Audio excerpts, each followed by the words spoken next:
ఆంధ్రప్రదేశ్లో ఎన్నికలైతే ముగిశాయి. మరొక వారం రోజుల్లో ఫలితాలు కూడా రాబోతున్నాయి. జూన్ 4వ తేదీన ఏ పార్టీ గెలవబోతుందనేది తెలుస్తుంది. అయితే ఈలోపే చాలామందికి ఆసక్తి, ఎందుకంటే తెలుగుదేశం పార్టీ అంటే కూటమి గెలవబోతుందా లేదా మరొకసారి జగనే ముఖ్యమంత్రి కాబోతున్నాడా, పైగా ఏదో 9వ తారీఖున జగన్ వైజాగ్లో సీఎం అని చెప్పి మంత్రి బొత్స చెప్పటం, ప్రమాణ స్వీకారం అని బొత్స చెప్పటం, దాంతో హోటళ్ళు బుక్ అయిపోయాయి, బస్సులు బుక్ అయిపోయాయి అని చెప్పి సోషల్ మీడియాలో హడావిడి చేయడం మనం అంతా చూసాం. కానీ వాస్తవ స్థితి ఏంటి? ఎన్నికల తరువాత ఏమన్నా ఫలితాల్లో మార్పు వచ్చిందా? ఎన్నికలకు ముందు సర్వేలన్నీ గంటాపదంగా ఒకటే చెప్పాయి, కూటమిదే పీఠం. మరి ఎన్నికల తర్వాత ఏమైనా మార్పు వచ్చిందా అంటే అది దానికి సంబంధించి ఏపీ కనెక్ట్ అయితే ఒక సర్వే అయితే చేసింది. ఎన్నికల తరువాత ఏ పార్టీకి ఎన్ని సీట్లు రాబోతున్నాయి అనేది అయితే చేయటం అయితే జరిగింది. సో ఇది ఫైనల్ స్టడీ రిపోర్ట్ అని చెప్పి వీళ్ళైతే చెప్తున్నారు. ఇందులో మనం శ్రీకాకుళం నుంచి కన్నా పరిగణలో తీసుకుంటే ఇచ్చాపురం అలయన్స్ గెలవబోతుంది, పలాస అలయన్స్, టెక్కలి అలయన్స్, అలాగే Pathapatnam alliance, Srikakulam alliance, Amadalavalasa alliance, అలాగే నరసన్నపేట అలయన్స్, అలాగే హెచ్ఆర్ల వైఎస్ఆర్సీపీ. ఇది మాత్రం వైఎస్ఆర్సీపీ గెలుచుకోబోతున్నట్టు చెప్తున్నారు. మొత్తం 7 కూటమి, 1 వైఎస్ఆర్సీపీ. ఇకపోతే పార్వతీపురం మాన్యంగానే మనం కాన్స్టిట్యున్సీ తీసుకుంటే పార్వతీపురం వైఎస్ఆర్సీపీ, అలాగే పాలకొండ మాత్రం అలయన్స్, మళ్ళీ కురుపాం వైఎస్ఆర్సీపీ, సాలూరు అలయన్స్. ఇందులో మొత్తంగా 2 కూటమి, 2 వైఎస్ఆర్సీపీ అని వెళ్తే వాళ్ళు చెప్తున్నారు. ఇక విజయనగరాన్ని మనం తీసుకుంటే Rajam alliance, Bobbili alliance, Cheepurupalli alliance, Gajapathinagaram alliance, Nellimarla alliance, Vizianagaram alliance, అలాగే శృంగవరపుకోట అలయన్స్. దాదాపుగా ఇక్కడ క్లీన్ స్వీప్ అని చెప్పొచ్చు. విజయనగరం వచ్చేటప్పటికి క్లీన్ స్వీప్ అని చెప్పొచ్చు. 7-0 అయితే ఇక్కడ ఉన్నట్టుగా చెప్తున్నారు. ఇక విశాఖపట్నం, విశాఖ మనకి కీలకమైనటువంటి వాటిలో విశాఖపట్నం కూడా ఒకటి. ఇందులో Bheemili alliance, Visakha east alliance, Visakha west alliance, Visakha north alliance, Visakha south alliance, Gajuwaka alliance, Pendurthi alliance. దాదాపుగా ఇది కూడా క్లీన్ స్వీప్ అని చెప్పుకోవచ్చు. 7-0గా ఉంది. అయితే ఈ 4 కూడా గతంలో గెలిచినాయి. ఈస్ట్ వెస్ట్ నార్త్ సౌత్ అనేవి 2019లో జగన్మోహన్ రెడ్డికి అంతవే వచ్చినప్పటికీ కూడా ఈ 4 కూడా అప్పుడు తెలుగుదేశం పార్టీ గెలుచుకోవడం జరిగింది. సో ఇప్పుడు కూటమిలో ఇంకా ఈజీగా గెలుచుకోబోతుంది. సో అది పరిస్థితి. ఇక సీతారామరాజు, అల్లూరి సీతారామరాజుని కనుక మనం పరిశీలిస్తే ఒకసారి అరకు వ్యాలీ వైఎస్ఆర్సీపీకి ఉంది, పాడేరు మాత్రం అలయన్స్కి ఉంది, అలాగే రంపచోడవరం మాత్రం వైఎస్ఆర్సీపీకి ఉన్నట్టు తెలుస్తుంది. 1-2 ఇక్కడ మాత్రం వైఎస్ఆర్సీపీ కొంచెం పెచ్చులో ఉందని చెప్పొచ్చు. ఇక అనకాపల్లిని తీసుకుంటే Chodavaram alliance, Madugula alliance, Anakapalli alliance, Yelamanchili alliance, Payakaraopeta alliance, అలాగే నర్సీపట్నం కూడా అలయన్స్ గెలుచుకోబోతున్నారు. అయ్యన్నపాత్రుడు సీనియర్ మినిస్టర్ గెలుచుకోబోతున్నారు. పాయకరావుపేట టీడీపీ మహిళా అధ్యక్షురాలు వనిత కూడా అక్కడైతే గెలవబోతుంది. సో ఇక కాకినాడని కనుక మనం తీసుకుంటే ఇక్కడ మొత్తం 6-0గా ఉంది. ఇక కాకినాడని కనుక మనం ఒకసారి తీసుకుంటే తుని అలయన్స్, ప్రతిపాడు అలయన్స్, అలాగే పిఠాపురం పవన్ కళ్యాణ్ గెలవబోతున్నాడు. So Pithapuram alliance, Kakinada rural alliance, Peddapuram alliance, Kakinada city alliance, Jaggampeta దాదాపుగా ఇది కూడా క్లీన్ స్వీప్ అని చెప్పి మనం చెప్పుకోవచ్చు. 7-0గా అయితే మొత్తంగా ఉన్నట్టుంది. ఇక నెక్స్ట్ ఈస్ట్ గోదావరి, ఇక కీలకమైనటువంటి గోదావరి జిల్లాలకు మనం వచ్చేస్తే అనపర్తి అలయన్స్, రాజానగరం అలయన్స్, అలాగే Rajahmundry city alliance, Rajahmundry rural Botsa Chowdary అక్కడ గెలవబోతున్నారు alliance, Kovvur alliance, Nidadavole alliance, Gopalapuram alliance. So Gopalapuram అంటే ప్రస్తుతం హోంమంత్రిగా ఉన్నటువంటి తానేటి వనిత అక్కడి నుంచి అయితే పోటీ చేయబోతుంది. సో అది మొత్తానికి అక్కడ కూడా ఆవిడ ఓడిపోబోతుంది. ఇది 7-0గా అయితే ఉంది. ఇక కోనసీమకు వచ్చేటప్పటికి రంపచోడవరం అలయన్స్ ఉంది, అలాగే ముమ్మిడివరం అలయన్స్ ఉంది. అలయన్స్ అంటే ఇక్కడ జేఎస్పీ పోటీ చేస్తుంది జనసేన. అమలాపురం అలయన్స్ ఉంది, రాజోలు జనసేన పోటీ చేస్తుంది, అలయన్స్లో గెలవబోతుంది.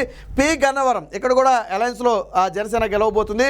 Kothapeta alliance, Mandapeta alliance. So ఇక్కడ కూడా 7-0 దాదాపుగా అది కూడా క్లీన్ స్వీప్ అని చెప్పుకోవచ్చు మనం. ఇక వెస్ట్ గోదావరి, కీలకమైనటువంటి వెస్ట్ గోదావరికి వచ్చేటప్పటికి Achanta alliance, Palakollu alliance, Narasapuram alliance, Bhimavaram alliance, Undi alliance, Tanuku alliance, Tadepalligudem alliance. దాదాపుగా ఇది కూడా మనం క్లీన్ స్వీప్ అని చెప్పుకోవచ్చు. 7-0గా అయితే ఇక్కడ మొత్తంగా అయితే మనకు కనబడుతుంది. ఇక ఏలూరుని కనుక మనం పార్లమెంట్ని కనుక మనం ఒకసారి తీసుకుంటే ఇందులో ఉంగుటూరు అలయన్స్లో జనసేన పోటీ చేసింది. అక్కడ దెందులూరు అలయన్స్, ఏలూరు అలయన్స్, పోలవరం మాత్రం వైఎస్ఆర్సీపీ అత్యంత కీలకమైనటువంటి పోలవరాన్ని అయితే వీళ్ళు వైఎస్ఆర్సీపీ అని చెప్తున్నారు. Chintalapudi alliance, Nuzvid alliance, Kaikaluru alliance. So మొత్తంగా దెందులూరు అంటే చింతమనేని ప్రభాకర్ అయితే అక్కడ గెలవబోతున్నారు. బట్ పోలవరం కూడా కూటమి గెలుచుకుంటుందని చెప్పి కొంతమంది అక్కడ పోలవరం సన్నిహితులు కూడా చెప్పడం జరిగింది. ఎందుకంటే ఏదైతే పోలవరం ఓటింగ్ తర్వాత అక్కడ పవన్ కళ్యాణ్ వెళ్ళిన తర్వాత కానివ్వండి, ఆ ఓటింగ్ సరళి చూసిన తర్వాత ఖచ్చితంగా కూటమికి అనుకూలంగా ఉన్నట్టయితే వాళ్ళు చెప్తున్నారు. చూడాలి అది మాత్రం. ఇక్కడైతే 6-1 అయితే ఇక ఏపీ కనెక్ట్ అయితే ఇవ్వడం జరిగింది. ఇక ఎన్టీఆర్ని కానీ మనం ఒకసారి చూసుకున్నట్టయితే తిరువూరు వైఎస్ఆర్సీపీ, గన్నవరం ఇక్కడ కూడా వల్లభరేని వంశీ ఓడిపోబోతున్నాడు, అలయన్స్ గెలవబోతుంది. తిరువూరు మాత్రం వైఎస్ఆర్సీపీ అని చెప్తున్నారు. విజయవాడ వెస్ట్ కూటమి, విజయవాడ సెంట్రల్ కూటమి, ఈస్ట్ కూటమి, మైలవరం కూడా టీడీపీ గెలవబోతుంది. అక్కడ నందిగామ అలయన్స్, అలాగే జగ్గయ్యపేట అలయన్స్ మొత్తంగా క్లీన్ స్వీప్ అని చెప్పుకోవచ్చు. 7-1గా ఇక్కడ ఉంది. ఒకటి మాత్రమే తిరువూరు మాత్రమే వైఎస్ఆర్సీపీకి ఉంది. ఇక కృష్ణ కీలకమైనటువంటి కృష్ణాని కానీ మనం తీసుకుంటే గుడివాడ కొడాలి నాని ఇక్కడ ఓడిపోబోతున్నాడు, అలయన్స్లో టీడీపీ గెలవబోతుంది. Pedana alliance, Machilipatnam alliance, Avanigadda alliance, Pamarru alliance, Penamaluru alliance మొత్తంగా ఇక్కడ కూడా క్లీన్ స్వీప్ అని చెప్పుకోవచ్చు. 7-0గా ఉంది. ఇక గుంటూరు మరొక కీలకమైనటువంటి కాన్స్టిట్యున్సీ గుంటూరుని తీసుకుంటే తాడికొండ అలయన్స్, మంగళగిరి నారా లోకేష్ ఇక్కడ భారీ మెజార్టీతో గెలవబోతున్నాడు అలయన్స్. పొన్నూరు అలయన్స్, తెనాలి నాదెండ్ల మనోహర్ జనసేన నుంచి అయితే పోటీ చేయడం జరిగింది, ఆయన కూడా గెలవబోతున్నాడు. ఇక Prathipadu alliance, Guntur west, Guntur east. Guntur west నుంచి విడుదల రజని పోటీ చేస్తున్నట్టుగా ఉంది. సో అక్కడ ఆవిడైతే ఓడిపోబోతుంది, ఇక్కడ టీడీపీ గెలవబోతుంది. అలాగే ఈస్ట్ కూడా టీడీపీ గెలవబోతుంది. ఇక్కడ 7-0గా చూడవచ్చు, అది కూడా క్లీన్ స్వీప్గా చెప్పుకోవచ్చు. ఇక పల్నాడుని మనం కన్నా తీసుకున్నట్టయితే పెదకూరపాడు అలయన్స్, చిలకలూరుపేట అలయన్స్, నరసరావుపేట మాత్రం వైఎస్ఆర్సీపీకి ఉన్నట్టుగా ఇక్కడ చెప్తున్నారు. ఇక సత్తెనపల్లి అంబటి రాంబాబు అయితే దారుణంగా ఓడిపోబోతున్నారు, ఇక్కడ అలయన్స్ గెలవబోతుంది. వినుకొండ అలయన్స్, గురజాల అలయన్స్, మాచర్ల కూడా అలయన్స్, పిన్నెల్లి రామకృష్ణారెడ్డి మాచర్లలో ఓడిపోబోతున్నాడు. జూలగంటి బ్రహ్మానంద రెడ్డి అయితే అక్కడ గెలవబోతున్నట్టుగా తెలుస్తుంది మనకి. ఇక ఇక్కడ 6-1గా చూడొచ్చు దాన్ని. ఇక మనం ఇక బాపట్ల నెక్స్ట్ బాపట్లను తీసుకుంటే వేమూరు అలయన్స్ ఉంది, రేపల్లె అలయన్స్, అలాగే బాపట్ల మాత్రం వైఎస్ఆర్సీపీకి ఇస్తున్నారు. Parchur alliance, Addanki alliance, Chirala alliance. Chirala మాత్రం ఇక్కడ కాంగ్రెస్ మొట్టమొదటిసారిగా వీళ్ళు కాంగ్రెస్ పార్టీ చీరాలలో గెలుస్తుందని వీళ్ళైతే ఘంటాపదంగా చెప్తున్నారు. సో అక్కడ అంటే టీడీపీ కూటమిని అలాగే వైఎస్ఆర్సీపీని కాదని కాంగ్రెస్ని గెలిపిస్తారని చెప్తున్నారు, అదైతే చూడాలి సార్. సో 4-1-1గా అయితే వీళ్ళు ఇక్కడ ఇవ్వటం అయితే జరిగింది. ఇక ప్రకాశం కన్నా మనం ఒకసారి తీసుకుంటే సంతనోత్తులపాడు అలయన్స్, ఎర్రగొండపాలెం మాత్రం వైఎస్ఆర్సీపీకే ఉంది. Darsi alliance, Ongole alliance, Kondapi alliance, Markapuram alliance, Giddalur alliance, Kanigiri alliance మొత్తంగా 7-1గా అయితే మనం ఇక్కడ చూడవచ్చు. ఇక నెల్లూరు మొత్తంగా Sarvepalli alliance, Kandukur alliance, Kavali alliance, Atmakur alliance, Kovvur alliance, Nellore city alliance, Nellore rural alliance, Udayagiri alliance మొత్తంగా పూర్తిగా దాదాపుగా ఒకప్పుడు వైసీపీకి కొంచుకోట అయినటువంటి ఈ ప్రాంతం అంతా కూడా ఇప్పుడు తెలుగుదేశం పార్టీకి కొంచుకోటగా మారింది. ఇక్కడ 8 మనం ఇక్కడైతే చూడొచ్చు. ఇక జగన్మోహన్ రెడ్డి సొంత జిల్లా కడపకు వచ్చేద్దాం. ఇక్కడ బద్వేలు వైఎస్ఆర్సీపీకి ఉంది. జమ్మలమడుగు జగన్మోహన్ రెడ్డి మేనమామ పోటీ చేస్తున్నాడు, ఆయన అయితే ఓడిపోతున్నాడు. ఇక్కడ బీజేపీ గెలుస్తుంది అలయన్స్లో అని చెప్పి చెప్తున్నారు. కడప అలయన్స్లో టీడీపీ గెలుస్తుందని చెప్తున్నారు. కమలాపురం మాత్రం వైఎస్ఆర్సీపీ, మైదుకూరు అలయన్స్, ప్రొద్దుటూరు అలయన్స్, పులివెందుల జగన్మోహన్ రెడ్డి గెలవబోతున్నాడు. సో మొత్తంగా బద్వేలు, కమలాపురం, అలాగే పులివెందుల ఈ 3 కూడా వైఎస్ఆర్సీపీ గెలవబోతుంది. మిగిలినవన్నీ కూడా 4 కూడా అలయన్స్లో టీడీపీ పార్టీ గెలవబోతుందని చెప్తున్నారు. సో ఇక్కడ కూడా 4-3గా ఉన్నట్టుగా అయితే తెలుస్తుంది. ఇక కర్నూలు అలయన్స్, అలాగే కోడుమూరు వైఎస్ఆర్సీపీ, ఎమ్మగనూరు అలయన్స్, అలాగే మంత్రాలయం అలయన్స్, ఆదోని అలయన్స్, అట్లూరు మాత్రం వైఎస్ఆర్సీపీ, పత్తికొండ మాత్రం వైఎస్ఆర్సీపీ. అంటే 4 అలయన్స్లో ఉంటే ఇక్కడ 3 మాత్రం వైఎస్ఆర్సీపీకి ఉన్నట్టుగా అయితే మనకు తెలుస్తుంది. ఇక Nandyal Allagadda alliance, Srisailam alliance, Nandikotkur alliance, Nandyal alliance, Banaganapalle వైఎస్ఆర్సీపీకి ఉంది. డోన్ అలయన్స్ ఇక్కడ మంత్రి బొగ్గన రాజేంద్రనాథ్ రెడ్డి ఓడిపోబోతున్నాడు. పాణ్యం మాత్రం అలయన్స్ ఉన్నట్టుగా చెప్తున్నారు. 6-1గా అయితే ఇవ్వడం జరిగింది. ఇక శ్రీ సత్సాయి గారు మనం తీసుకుంటే మడకశిర వైఎస్ఆర్సీపీకే ఉంది. హిందూపురం నందమూరి బాలకృష్ణ గెలవబోతున్నాడు అలయన్స్లో.